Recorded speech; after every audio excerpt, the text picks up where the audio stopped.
Castle Chansany, Volume 1, written by Charlotte E. English and narrated by Diana Croft. Dragonskin.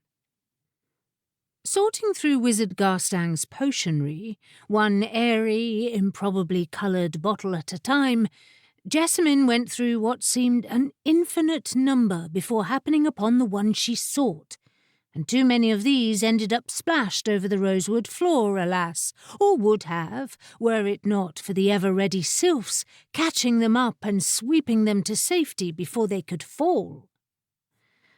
The chosen phial bore no obvious signs of difference from its fellows, Wizard Garstang being the meticulous type and preferring the contents of his potionery to match exactly.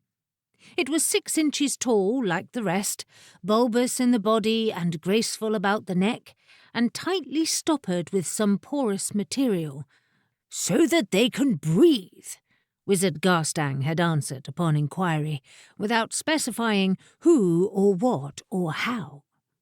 Jessamine knew this bottle, a clear glass, just faintly tinted with emerald, for the one she sought by the great eye that slowly opened within, blinked once at her, and then slid sleepily closed. Emerald like the glass was this eye, only 1,000 times more vivid, with a slit black pupil. The wisdoms, glories, and resentments of uncountable years glittered in the depths of that eye, and Jessamine was not sorry that it did not open again. She put the bottle into her velvet potion bag and carefully tied the string. This she hung, securely, from the belt of her mustard-yellow gown, a colour no one would have chosen, for its hue reeked of seedy magics and bile. But Jessamine was grateful for the luxury of the fabric, and she liked, besides, the way its skirt swirled over her hips. "You have got it?" asked a gossamer voice, floating somewhere above her left ear. "Safe and sound," said Jessamine, "as you have kept those I elsewise would have ruined. Stars! I swear the poxy things throw themselves off the shelves." "Why, but they do," said the voice. "I hope the wizard pays you well for your service, then, or he'd have nothing of his potionery left." She wondered as she spoke what a sylph might want by way of currency, for their lives in Castle Chansany must be simpler than most of its residents. Did they wear clothes or require sustenance? Jessamine had never seen a sylph, not possessing the requisite eyes, but she thought not. "Does he pay you well," said the sylph, "to fetch his trinkets?"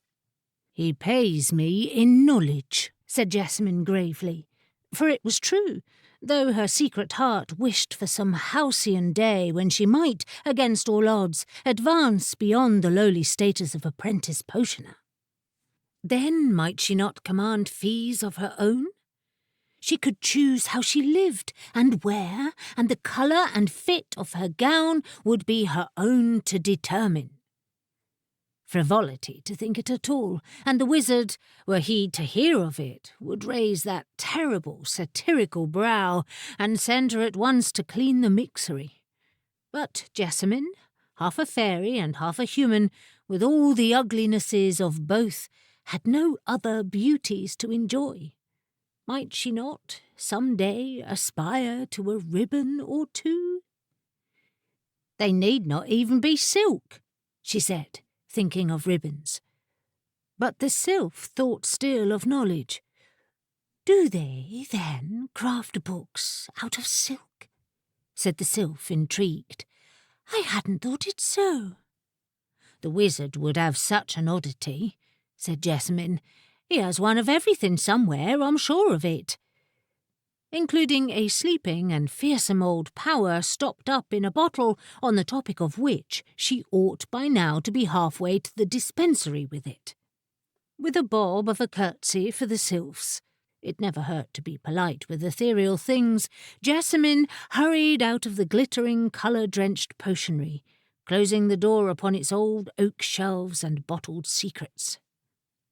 Her lithe little feet carried her post-haste down the 3 passages that divided the potionery from the dispensary, one hand cupped protectively around her velvet potion bag as she went. Wizard Garstang sat ensconced in the best of all chairs, the thing having taken up a station in the shadowiest corner of the dispensary. It did not belong in there, of course. There was scant room for so oversized an article, and its jewel-coloured upholstery and curlicued conceits were ill-matched with the scrubbed, dark wood of the walls and floors. But the chair, like most of Castle Chansany, obeyed the wizard's bidding. Where it was wanted, it was wont to appear. The wizard wore an embroidered surcoat and a velvet mantle as befit his status. It wasn't called frivolity when a man wore finery, Jessamine knew, perhaps because there were no ribbons. The jewels adorning his fingers and the curls to the toes of his shoes didn't count. Wizard Garstang's swarthy countenance lit with something upon seeing Jessamine. Was it relief? "Ah, you have it," he said, leaping lightly out of his chair. "Of course," said Jessamine, a touch crossly, for did he have no faith in her at all? Or in the sylphs, at any rate? She need not mention how many bottles they had saved from a messy demise. Untying the emerald-tinted bottle from her girdle, she offered it to the wizard. He did not take it with his own hands, but instead wafted the phial aloft on a stray wisp of mist. The sleeper did not wake. All that stirred within was a low glimmer, as of a dying fire. "There, shall that do?" said Wizard Garstang, but not to Jessamine. She had not seen the person into whose care he intended to consign the bottle. As far as her eyes could tell her, he was alone. "Admirably," said a hissing voice, and what had appeared to be a darkened sconce upon the wall writhed about, shedding its iron-wrought semblance and becoming a boggle. The boggle, pale as milk and a little greenish, but clad in fine court attire, clambered down the wall and righted himself upon the floor. Then, bowing to the wizard, he plucked the proffered bottle from the air, pulled out the stopper with a swift, deft movement, and downed the contents in one swallow. "But," said Jessamine, appalled, for something had been imprisoned within. Something alive. The boggle looked at her. "Tregander's daughter, are not you? My regards to your mother." Then, after belching out a gout of emerald-coloured flame, he sauntered to the dispensary door and out into the passage, leaving Jessamine staring after him. "He didn't pay," she said in great indignation. "Payment is coming," said Wizard Garstang, with a look of unholy amusement. Jessamine knew that look. It meant the wizard was up to something. A suspicious glare, however, failed to elicit an explanation, and she knew better than to ask. The eyebrow would go up, his dark eyes would fix her with a gimlet glare, and he would instantly find more work for her to do. "He knows my mother," she said instead. "I fail to see the relevance. I hope you won't incinerate him completely, if he is a friend of hers." "Only a little bit? Would that be permissible?" Up went the eyebrow. "About the edges, perhaps," said Jessamine. She had not yet ceased to pity the sleeping creature with the unsettling eye, greedily gobbled down, as though it were a stomach-settling draught or a headache remedy. Wizard Garstang did not reply, nor did he move. He stood frozen, head lifted, as though awaiting something. "He seemed awfully pleased about something," Jessamine suggested. "He is to be disappointed," said the wizard. A crashing sound split the silence, and the sudden roar of a ferocious inferno. The wizard began to smile, and then to grin, And when, moments later, the dispensary door opened again and a thing of living flame wandered in, the grin became positively gleeful. The flame thing spat in disgust, spraying globs of white flame about the floor. "Something tastier, I believe I said," uttered with the suppressed tumult of a forest fire and laced with flaming crackle. "You object to boggle?" said Wizard Garstang, "but seasoned liberally with baseless arrogance, and I believe more than a hint of foolhardy ambition." "Succulent enough, I grant you," said the fire thing. Jessamine expected more, but it did not speak again. It looked up at the wizard, licking its flaming jaws, and the bursts of fire wreathing its slender body, tapering tail, and 3 scaly legs dimmed a little. Wizard Garstang permitted the emptied bottle to float to the dragon's feet, and with a further grumbled curse, uttered in syllables incomprehensible to Jessamine, it slithered over and poured itself down the neck, neatly bottling itself once more. The emerald eye stared hard at Jessamine, in its depths lurking a twinkle of satisfaction, amusement. Then the eye closed and vanished. "That dragon has only 3 legs," said Jessamine after a while. "The 4th was lost. How? I haven't asked. I suppose it would be rude." "The wise are not rude to dragons, as a rule," agreed the wizard. Jessamine only nodded. "You are not going to ask me why I have fed your mother's friend to a dragon?" "I should suppose he deserved it." "Perhaps it's only that Dragonfly was hungry, and I am a tyrant." "Naturally you are a tyrant," said Jessamine. "You're a wizard." He smiled. "Besides, he appears to have fed himself to the dragon." "So he did." "Expecting a different outcome, was he?" "He imagined himself worthy of one." Having no further interest in the matter, Jessamine made him her graceless curtsy by way of farewell. It didn't hurt to be passingly polite to wizards. "I'll return Dragonfly, shall I?" Wizard Garstang gave her back the bottle, this time with his own hands, which were warm and oddly roughened. Hers were so, and no wonder, with all the scrubbing she did.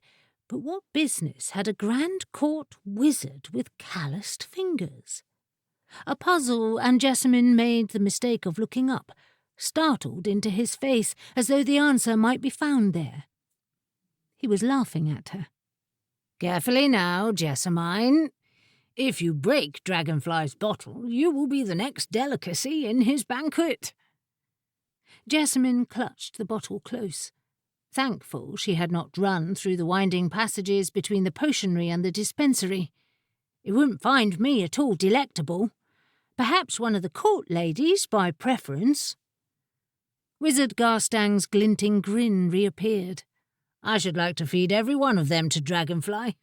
Go," he said, flicking his fingers towards the door, "and do be careful." Outside, Jessamine found a display of scorch marks streaking the cool stone some halfway down the passage. As she passed by, they shimmered silver and melted away, leaving no trace of the boggle or his unhappy fate. Save for one jewel, a small ruby, whose fire-licked depths offered some hint as to how it had survived the incineration of every other of the boggle's effects. Jessamine put it into her velvet potion bag, next to Dragonfly's bottle, and went on to the potionery. A gale greeted her upon crossing the threshold, tore the hapless door out of her hands entirely, and sent it slamming wildly against the wall. A revolt in full swing, she quickly saw. The deep shelves, labelled in Wizard Garstang's own looping script, stood empty, their contents ferociously awhirl above Jessamine's head. "Shut the door!" called 3 airy voices at once, not so gently wafting as before, now more of a howling cyclone in triplicate. Jessamine tried, but the winds fought her, and she, small and spindly as she had always been, had not the strength to overcome them. "You must shut the door," she cried, and this command being more promptly attended to than she had expected, she took a vast leap back over the threshold and into the passage, just in time to save herself being brained by the flying door. 2 potions tore out after her. A common toading draught she caught in her quick hands before it had flown far, but the wizard's signature mix, a wishful elixir, made it almost as far as the mixery before she snatched it up. Feathery wings sprouted beneath her fingers, and she winced as the sharp pinions stabbed at her hands. "Stop that," she grumbled, squeezing both bottles as hard as she dared. It would not do to shatter the glass, but she was displeased. "And so will the wizard be when he hears of this," she admonished. The wishful elixir quieted, its royal of colours fading to a dull, sulky grey. She could not leave Dragonfly in the midst of such chaos. He would be shattered to bits in seconds, and then what? He appeared to like his bottle, having slithered back into it with apparent alacrity. What might a boggle-eating fire-licker do to a mere Jessamine if she smashed his house? All 3 potions found a place upon a high shelf in the mixery, Dragonfly's bottle separated from the rest by a clear 4 feet, and the mixery door firmly locked.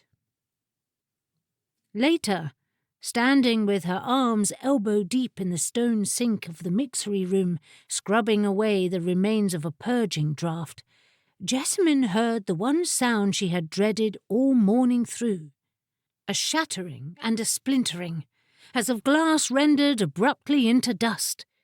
"Stars alive! Can a fairy not work in peace?" she roared, terror emerging as fury. The lingering vestiges of purging draught went everywhere as she rested her arms free of the muck and tore across the room. It was not Dragonfly's bottle. That fact alone could, to some degree, quiet her racing heart and soothe her anger. The emerald-tinted phial stood, meek and quiet, at its separate end of the shelf, half hidden in shadows and the draping lace of a cobweb. Nor was it the toading draught, which sat like a mud-coloured rock at the other end, peacefully bubbling. "'Twas the wishful," sighed Jessamine. "It would be, of course," that being the next most horrible possibility. The bottle lay in 1,000 pieces, having shattered so heartily as to leave traces of itself sprayed all over the floor. The contents were grey no longer.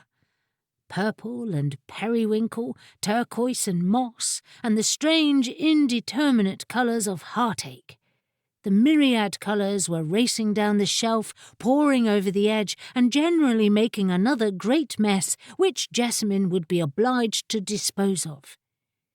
Intent as she was upon this fresh calamity, only belatedly did Jessamine observe that the wishful had run a long way down the long oaken board, and before she could prevent it, the miserable stuff engulfed Dragonfly's bulbous little house. "No!" she started, hurling herself after it, but too late. All the colours merged into the emerald-tinted glass, which began to smell, unaccountably, of berry pie. "Drink me," said Dragonfly. Jessamine stopped. "What?" "Drink me." It could only be Dragonfly speaking, what with the crackle of flames all in the words. "I certainly shan't," said Jessamine. "Why not?" "You devour me," Jessamine said, folding her arms and backing a pace or 2 away from the compromised shelf. "Burn me all up like that foolish boggle. And what have I ever done to you to deserve it, I ask you?" "Maybe I wouldn't," whispered Dragonfly, oddly seductive. "Maybe you would devour me." "I do not wish to." "I wish somebody would." The voice was mournful now, almost weeping. "You aren't making any sense," said Jessamine, beginning to feel cross again, "and I have cleaning to do." "Drink me," roared Dragonfly. "I command it." "I answer only to the wizard's commands," said Jessamine, and with a sniff of disdain turned her back upon the too colourful bottle and returned to the sink. There followed a quantity of inarticulate snarling and a sensation of intense heat against her skin. She did not turn again. If she did, she would witness Dragonfly out of his house again and trying with all his might to terrify her into obedience. And there was no saying but that he might, for a Jessamine was a small, weak thing, no match for fire lickers. When the snarling had quieted, she said, without turning her head, "Perhaps if you were to explain instead of roaring—" "Explain?" spluttered Dragonfly. "Why you would wish to be imbibed. It's a strange request, you must allow." After an indignant silence, which lasted a full minute at least, Dragonfly said, "It's my dragon skin." Your skin?" Startled, she turned her head and beheld a formless inferno occupying the darkest corner of the mixery. "Have you got any under all that flame?" "Yes," said Dragonfly bitterly. "And you don't want it, do you? No one does." Picturing the lifeless hide of a dragon, deprived of its innards and draped all over the shelf, Jessamine was silent with horror. "I thought the boggle might do," said the dragon, heedless of the effect of his words. "But it's no good. There wasn't enough of him." "Then why ask me?" Jessamine squeaked. "I'm no taller." "What has height to do with anything?" Jessamine began to answer, but finding herself incapable of a sensible response, gave up the point. What had height to do with anything, indeed? "What is it I am to do with your dragon skin, supposing there's enough for me?" she said instead. "Why, wear it. What else would one do with it?" The wizard, she thought, would drape it over his best-of-all chairs and sit on it. Perhaps that was why Dragonfly had not plagued him with his peculiar request. She asked anyway. "Did the wizard decline?" "I haven't asked him, and I shan't," said Dragonfly. "What a preposterous dragon he'd make." True, reflected Jessamine. There had not been enough of the boggle to make even a halfway dragon, and upon reflection she could see that there was not. Strange that it had escaped the wizard, but there was far too much of Wizard Garstang. He would burst his bounds like a swollen river, and his wizardliness would go cascading all over. Probably Jessamine would have to clean it up. "So I'm to be dragoned then?" said Jessamine. "I am sorry, but I'm no clearer about the business than I was before. Why should you wish to give up your dragon skin?" "I am tired," breathed Dragonfly, and the searing heat mercifully lessened. "For all that I'm only a potion, I'm a potent one, and I've been much employed." How long the dragon potion had lurked upon the shelves of the potionery, Jessamine could hardly say. Certainly she had not seen him before, but she had been the wizard's apprentice for less than a year. "You would not have to clean the mixery," Dragonfly said, and Jessamine stopped scrubbing, arrested. "Or the dispensary," he went on, "or the potionery either." Jessamine dropped her scrubbing brush. It fell into the soapy, grimy water with a splash, wetting her apron and underneath it her gown. "I see I have your attention," said the dragon. "You do," she allowed. "Well then, let me see." Restored by hope to high good humour, Dragonfly obligingly ceased to burn her at all. "What else do you want? There is not much you could not have." "Living in a glass bottle, pouring myself down other people's guts all day?" Jessamine narrowed her eyes. "You have funny notions of freedom, sir." "No, no, that isn't at all how it would be. What is it that you want?" "A ribbon," said Jessamine. "A ribbon?" "Silk, and the colour of the sky in summer." Dragonfly was silent a moment. "Is that all?" "Yes." "It can't be." "It is." He scoffed. "I thought you a weightier sort of person." "Then there cannot be enough of me, can there? You would better ask someone else." She resumed scrubbing. Dragonfly, ruminating, did not answer. At length he said slyly, "When I was younger, I used to go all about the castle with the wizard Baldringer. She did nothing but that she asked for my counsel." "I thought you said you were only a potion." "And you are only a girl." "You make an excellent point." "So you'll do it?" The flames erupted again, bright with hope. "I'll think about it." Jessamine returned to her scrubbing, and this time Dragonfly did not interrupt her. After all, would it be so very bad if she failed, like the boggle, and became dragon food? The wizard would soon find someone else to clean his mixery, and she had never excelled at the wizardly arts herself. Even he agreed that she never would. She was here only because of Mother. The fairy half of her heritage came from Draganda, a famous court beauty some 20 years ago. Draganda was as ravishingly beautiful as she was difficult of temperament.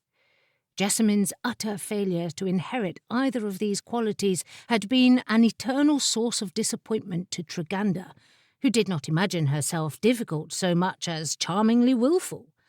So when the Wizard Garstang, somewhat the worse or the better for the Queen's honey wine, had offered her an intolerable insult and subsequently a forfeit in recompense, the beauty had been quick to demand an apprenticeship for her gawky, impossible child. The fact that Jessamine had neither aptitude for nor interest in wizardry had been nothing to her. Why the wizard had agreed to such a forfeit in the first place, or kept her on afterwards, remained a source of mystification to Jessamine, as did the nature of the intolerable insult which neither Draganda nor the wizard would ever tell her. She'd stayed because she recognised in her mother's manoeuvrings a desire to be rid of her obligations to so strange a child, and being fed and clothed in the service of so magnificent a character as a court wizard rather beat scrubbing pots in the scullery. An alternative future for her daughter as the resident court dragon might please Draganda just as much, and there was considerable beauty about Dragonfly. It was not the beauty of silken wings and tresses like her mother's, nor that of velvet gowns and ribbons, such as she craved in her secret heart. It was the beauty of strange and ancient magics, of elements and nature and power and myth, and Jessamine gave the possibility serious thought, at least until she had finished cleaning the mixery. "Well," rasped Dragonfly from his bottle as she staggered back over the threshold with her burden of buckets and mops. "I am sorry, Dragonfly, but I believe I cannot," she said, setting the buckets down for a moment. "You see, you make a strong case for dragonhood, but that isn't what I am. I am a creature of 4 plain limbs and shivering in the winter, and I don't know how to be a dragon." "You would soon learn," said Dragonfly. "As I have learned wizardry." Jessamine, shaking her head, picked up her buckets. "I'm afraid I would be poor at it." "How do you know if you haven't tried?" This question, being unanswerable, went unanswered. Jessamine left the mixery, taking the toading draught with her, but leaving Dragonfly behind. "Have you been cleaning again?" Wizard Garstang, having rung for his third-favourite-spellbook to be brought into his study at once, regarded Jessamine with a frown as she came trotting in. Jessamine, startled, looked down at herself. Had she splattered her gown with purging draught and soap suds and failed to notice? Or perhaps that mischievous Wishful had got on to her as well as on to Dragonfly? She saw nothing but mustard-coloured cloth, only slightly wrinkled, and her own unlovely body beneath. "The mixery was very dirty," she said defensively, and set the third-favourite-spellbook, less weighty than the first and second, and relatively sober in appearance, a mere dark cloth-bound tome with silver etchings, onto the low table at his elbow. He was in his best-of-all chairs again, the thing installed in its regular place before the stone hearth, and somehow contriving to emit a steady reading light. "I have other people for that," he said, making no move to pick up the third favourite. "Will you not use the mixery?" "I thought you liked me to clean, being as you're quick enough to send me for the scrubbing brushes." "Only when I am trying to annoy you, Jessamine. I can see I shall have to try a different approach." He picked up the third favourite at last, and made some show of leafing through it, but Jessamine did not think his mind was on the spells. "It amuses you to annoy me?" He subjected her idle question to more depth of thought than she had expected, and after some moments of rumination announced, "It does not precisely amuse me, but I hope some day it will benefit me." "Benefit you?" Jessamine eyed him with sour disgust. "I can't see how it could." His grin appeared, and a gleam of exactly the amusement she had accused him of. "No, but I'm persuaded you will. What happened in the potionery this afternoon?" "I don't know. The potions took it into their heads to hold a riot." "Again?" His brows went up, both of them this time. "Why, they haven't done that since year's turn." "I can't think what set them off." Jessamine made a move to retreat, navigating carefully between an enormous jar full of twinkling butterflies and a precarious stack of cloth and leather-bound tomes towering up from the floor. "I imagine it was Dragonfly. For some motive of his own, he's restless just at present." Jessamine frowned. Her mouth wanted to speak, to tell him about Dragonfly's odd request and find out his opinion of it. It half opened, all ready to pour forth the words, but some other instinct shut it again. "Yes?" said Wizard Garstang, observing this aborted attempt. "Why is he restless?" she said. "Dragonfly? Oh, he has a fit of discontent about once a year and sleeps much of the rest of the time. They say he was an excellent familiar to one of my predecessors, but that must have been a long time ago." He bent his head over the third favourite and began to read. A familiar? Jessamine had always heard that wizards had familiars, but her wizard had not seemed to. She'd thought herself mistaken. Was Dragonfly his familiar? "Why, he is as bad at it as I am," she blurted, not making much sense. She'd meant he made as poor a familiar to the wizard as she made an apprentice, and what a pity. "That being so," said the wizard without looking up, "I fear our arrangement is to come to an end, for I have taken a new apprentice. He begins in the morning. I am sure you will show him around the mixery and the potionery and so on before you leave." Jessamine stood transfixed with shock. "Leave?" "Tamble will need your room." "But," stuttered Jessamine. "Where will I go?" He looked up at last and directed at her a dark, keen look, as though deeply interested all of a sudden in the subject of his erstwhile apprentice. "Where would you like to go, Jessamine?" "I wouldn't like to go anywhere at all." "No? Surely there is somewhere that interests you?" She was silent. To be sure, there might be some other post in Castle Chansany she could take. Even were it the scullery, it would be better than nothing. But he had asked about her interests. The world beyond the castle was large enough. Surely something of it might fascinate her.